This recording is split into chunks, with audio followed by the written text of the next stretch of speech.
please silence all devices. Now, you are totally allowed to take pictures during this performance.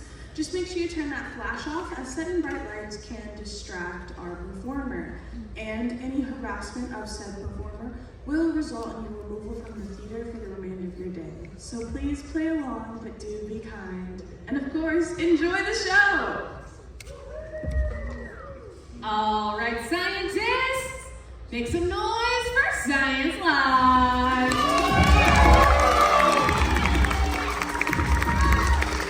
Hello, everybody, I'm back. That didn't take very long. Welcome to your Newton's Laws show. My name is Kendra. Today we are going all over Newton's 3 laws of motion. And we're going to jump straight into it with Newton's first law, which means we're going to need this guy right here. Newton's first law of motion states that an object in motion will remain in motion unless enacted on by an outside force, meaning unless something stops it or moves it, right? Now the opposite is also true. An object at rest will remain at rest unless enacted on by an outside force, or unless something moves it, changes it in some way. In this case, this ball is our object in question, and currently it is at rest. Thank you. That's physics, everybody. Have a good one. Glad you guys came out today. No, it's a boring show. We're not stopping there, obviously. So now the ball is moving. What's moving it? Me. I am now the outside force acting upon this ball. Let's take it a step further. If I take this ball and I throw it up towards the ceiling, is it going to keep going until it hits the ceiling? No. Why not? Gravity. Gravity. Exactly. Not because I'm bad at sports. Gravity, that's what. So, my ball is up. It comes back down. You guys are absolutely correct. And also, yes, hits the wall a little bit, because I have that. So, this will always come back down towards the ground because we are constantly experiencing gravity. That is a constant force that acts upon us. Now, it's relatively weak, right? If you jump, you sort of defy gravity for just a second there. But it is constant. Now, there's another force that's always acting on us, called air pressure. It's pushing on us about 14 pounds per square inch at all times. Very, very important for us to be the shape that we are. So, now that we know about gravity and air pressure, let's take this and turn it into a game. So here I have a leaf blower. Leaf blowers do what they say they do. They blow leaves around, right? So we're going to use the air from our leaf blower pushing up. We're going to use gravity pulling down to create a little bit of equilibrium that's going to hold our ball in place. So now, thank you, we have a floating ball. This also means that I have created the world's weirdest T-ball setup. Which of course means that for this demonstration, I'm going to need a T-ball size volunteer.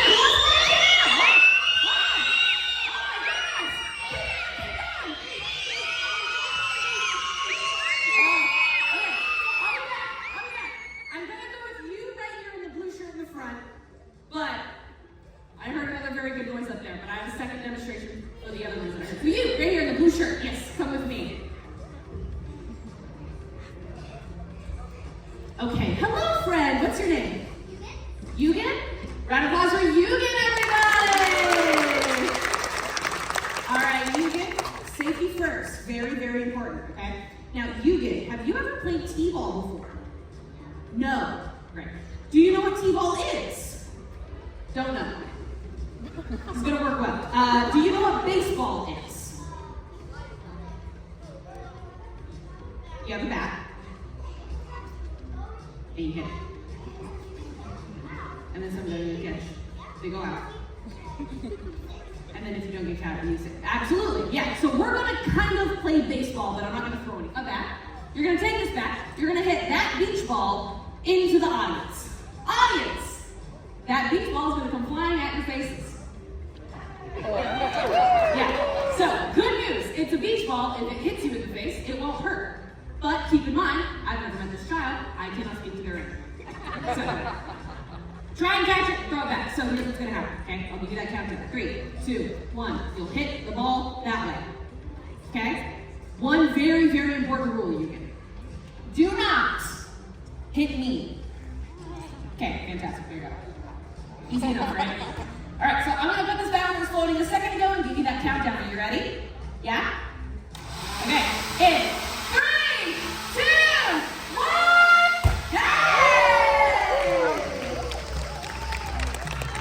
That's a beautiful hit, thank you, Fran. You wanna do one more? Let's do one more, all right. Again, in 3, 2, 1,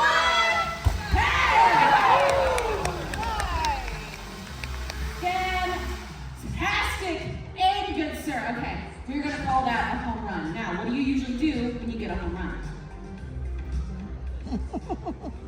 But typically you would run home. So that means you would like run around all of the bases back to the start, right? But here's the problem, we're in a theater. I don't have bases for you to run. So instead, I'm gonna take your bat, and I'm gonna take your goggles, and since you got a home run, I'll just have you run home. So if you go out those doors, you make a left, you're gonna find the entrance to the museum.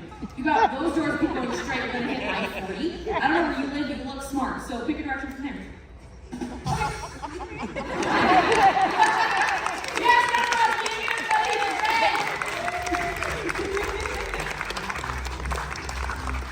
also, a very good decision to not take me up on that suggestion. Okay, so, excellent work. In this case, according to Newton's first law of motion, our ball was in a state of rest. It would have continued floating in the air until that battery ran out, at least, right? However, an outside force, a child with a baseball bat, knocks it out of place, launching it directly into the audience.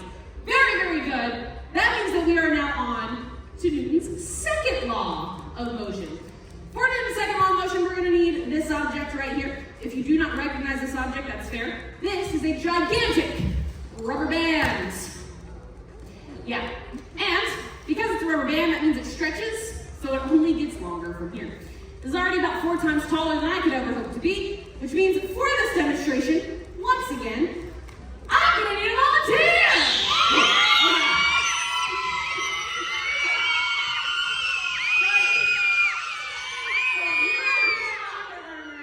My goodness, yeah, I heard you last time too. That was very impressive, but I think you're going to be a lot better suited to this one. So, what's your name?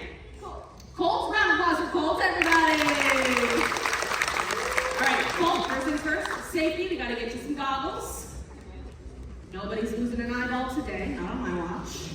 There you go. Now, Colt, are you good at walking upstairs? Yes, confidence, I like it. So you're gonna grab that end of the rubber band, I'm gonna grab this end of the rubber band. Now, Colt, hold on to it super tight, wrap it around your hand if you have to. Whatever, make sure that you do not drop this rubber band, okay? You're gonna take that end, and you're gonna walk all the way up those stairs. There's a wall back there somewhere, go find it. My friend Liberty's gonna come down and help you out, just to make sure you don't fall. So, let's talk about Newton's second law of motion. So this is a little bit of math, bear with me. Newton's second law of motion is force equals mass times acceleration. Now, mass and weight are different, but we kind of talk about them as if they're the same thing. The difference is that weight is dependent on gravity, but your mass stays the same. So I'm the same mass here that I am on the moon, but I weigh more here than I would on the moon, right? So this rubber band has very low mass, but it's gonna move pretty quickly because we have this literally stretched end to end of the theater. So we're gonna find out how much force we get by the sound that it makes when both ends meet the middle. So everybody on the end there, keep all arms and legs inside the vehicle at all times. Are we ready? Yeah. Fantastic. In 3, 2,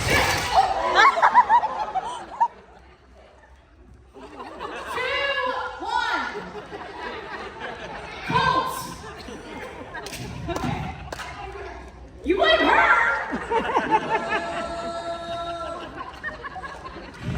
I feel like I'm being conspired against. I'm sensing shenanigans up there. Okay, Colt, come back here real quick. So to be fair, I did ask if he could walk upstairs, not if he could count. Colt, hold this. Okay. Is that heavy? No, absolutely. What happens when you multiply a number by 0? It goes to 0. You're absolutely correct. I will take that. I will take your goggles. And one more big round of applause for Colt, everybody. He did it.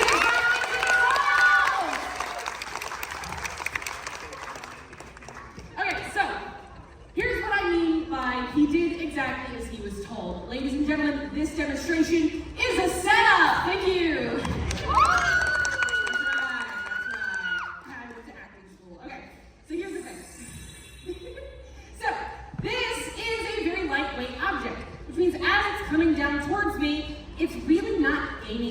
lot of speed, and it doesn't have a lot of mass. So while yes, it had decent acceleration, the mass is so low that by the time you multiply everything together, you did the math once, you get 3 newtons of force. Just 3 newtons of force. Now, you don't use newtons of force very often in day-to-day life, so just to give you something to work off of here, 1 newton of force is the amount of force that it takes for you to hold an apple. That's it. Not throw it, not get hit by it, not eat it and use the energy. Just hold 1 apple in your hand and that is 1 newton of force. Which means I got hit with less force than it takes for you to make a decision at the grocery store. Right? Just to say, not a lot. One more big round of applause for both of my volunteers. Thank you both so much. So, we are now 2 for 3 on Newton's laws. We're doing good. This next one, however, is going to change things up just a little bit. We've got to lean into some chemistry for a moment. And the first thing that we're going to need is this. It's a bottle. Very cool. Thank you. Thank you. Now, this is one of those water jugs that go on top of water coolers, but you may notice it's empty. There's nothing in here. Except what? What's in here right now? Air, absolutely. Now that's really important because inside of this bottle, we are going to create a combustion reaction. For combustion, you need 3 things. You need fuel, heat, and oxygen. So we have air in this bottle. That means that this bottle already has oxygen inside of it. Great. 1 out of 3, check. To that natural supply of oxygen, we are going to need to add our fuel. What do we think this is? Water's not a bad guess. It's a clear liquid in an unlabeled water bottle because no free advertising, right? However, water is not flammable. We do need to add a flammable fuel to this. This is actually a type of ethanol. Now we use this particular type of ethanol because it evaporates very quickly. We need this to evaporate inside the bottle to give us the reaction that we're looking for. So we're going to add that fuel, cap the lid, and set that off to the side because I want to show you guys how flammable this stuff is. Just so nobody thinks I'm pulling any weird tricks today. Ooh. Ah, my desk is on fire. Okay, so 2 things I need to point out. Number 1, this fuel produces a beautiful blue fire, but it's not doing much else, right? It's just on fire. So we're going to need to do something to this liquid fuel to get a better reaction out of it. We'll get there in a moment. The second thing I need to point out here, my desk is on fire. Yeah, that's really important to point out because this desk was made to be lit on fire. It's actually why we bought it. Your parents' kitchen countertops at home are not made of this material. Don't do this at home. Deal?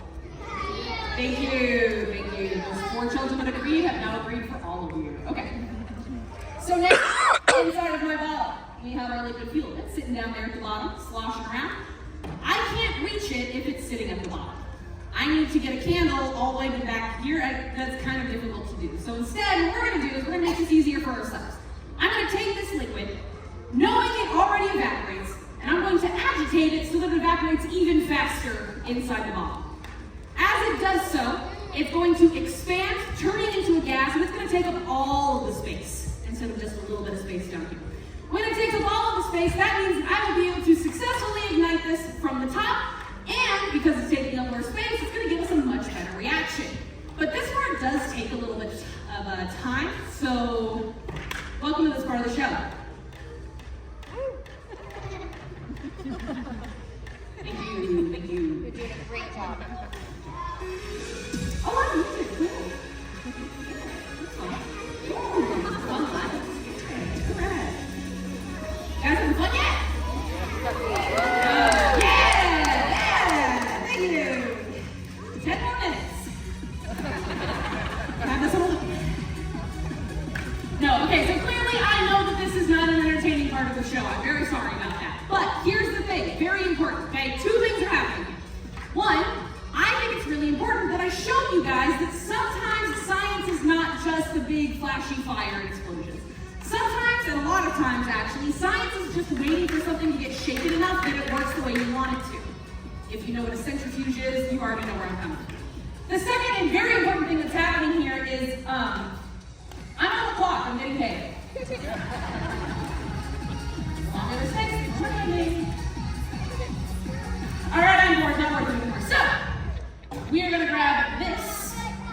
here. Roll it center stage. We call this the contraption, because look at it. Looks like a contraption to me. We gotta make sure that it doesn't roll away on us, so we'll walk it down. And this is the first demonstration of the show that makes a sound. If you feel the need to cover your ears for this, a good time to do so will be whenever I give the countdown. This is not the loudest noise in the show, but it can be startling. So just keep that in mind. But I'm not gonna cover my ears if that's any consolation to you. All right, we're gonna empty out that excess liquid that did not make its way into the gas. We don't need that. It's just gonna melt the plastic anyway. Melt the plastic smells bad. And we attach. Now, this is dealing with Newton's third law of motion. Newton's third law of motion states that for every action, there's an equal and opposite reaction. You will see that action whenever we ignite the fire, and you will see that reaction very quickly after. So, cover your ears if you need to. Whoosh, bottle in 3, 2, 1. Winners!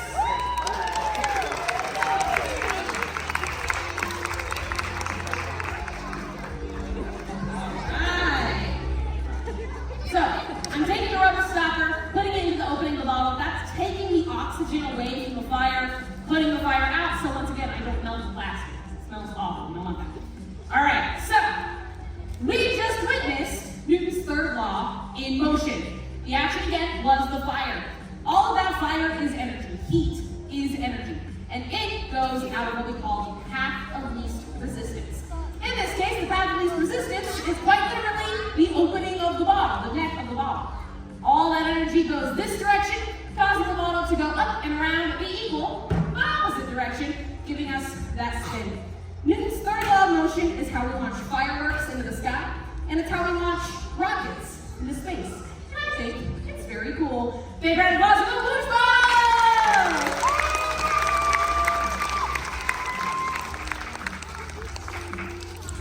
That now means we are 3 for 3 on Newton's law. So I call themselves being law-abiding citizens. Not that you had a choice. Laws of science are not the same as laws that you make up. You really can't break them. But with that being said, there is one final demonstration in this show. Now, we are out of Newton's 3 laws of motion to talk about, but this particular law only applies here in science law. We call it Greg's law. Greg is my boss, he's the director of education here. Greg's law states that every show must end with an explosion, whether or not it needs one. And who am I to argue with that now? So, I know. So that's exactly what we're gonna do. This final explosion is a full-on explosion. If you do not like the sound that made, you're not gonna like the sound this one makes. If you feel the need to exit, now is the time to leave. Go ahead, make your decision where you would like to be. I'm gonna grab that explosion really quickly, give you 2 seconds. It's back here somewhere. I just gotta find it first. Oh no. I do this every time. I gotta stop putting these in balloons. I just float away. Hold on. Wait. Oh, I got it. Okay. Are you ready? Yes. Hello? Are we ready? Everybody, please. Welcome. A balloon. I didn't warn you guys. You still sounded surprised about it. Okay. So, inside of this balloon, we have 2 very important gases. We have hydrogen. Hydrogen is very, very flammable. In fact, our sun currently burning a tremendous amount of hydrogen as we speak. So, hydrogen is in this balloon. The second gas in here, oxygen. Pure compressed oxygen that I got from the tank. Now, oxygen by itself, not inherently flammable, but what it does do is it pushes reactions very, very quickly. So the oxygen here is going to be the thing that makes this an explosive. That means, again, this will be loud. Final check. Is everybody where they want to be? Yes. Okay, if you would like to move, this is your last chance to do so while I'm getting my safety on. Getting my chicken stick ready. By the way, we call it that because I'm a chicken. Makes sense. All right. Everybody at this time, please cover your ears, cover your ears, cover your ears. Hydrogen oxygen explosion in 3, 2, 1.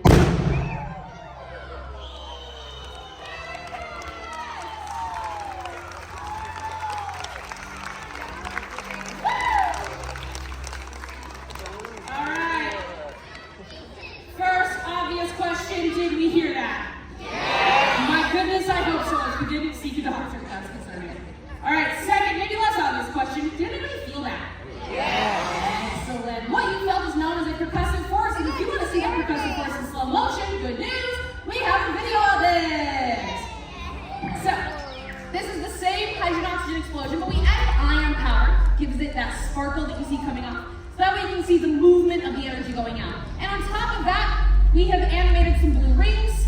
Those rings represent the percussive force moving from the explosion out in all directions. That percussive force is what you felt hit you square in the chest just then. Isn't that beautiful? But sadly, ladies and gentlemen, that is all that is left of my explosion. And that is all that is left